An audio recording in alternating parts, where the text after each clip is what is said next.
Ini juga membuat saya ingin cepat beroperasi di sini, Pak.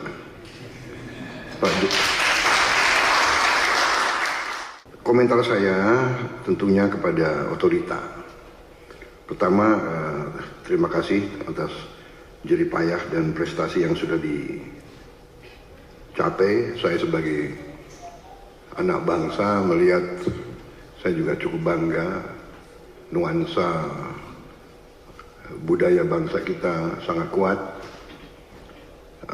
dan ini juga membesarkan hati kita semua. Ini juga membuat saya ingin cepat beroperasi di sini, Pak.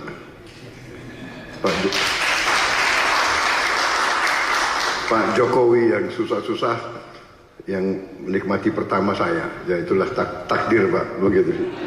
Minta maaf, Pak. Tapi ini kebanggaan, Pak. Jadi saya bertekad juga untuk tegaskan di sini bahwa kita akan lanjutkan, kalau bisa kita percepat. Dan saya di sini khususnya juga terima kasih dukungan Pak Presiden Jokowi dan semua rekan-rekan Menteri, Menko. Sekali lagi Menteri Keuangan, Menko Perekonomian yang terus membantu saya menyiapkan APBN yang akan datang. Ini sangat membuat saya optimis.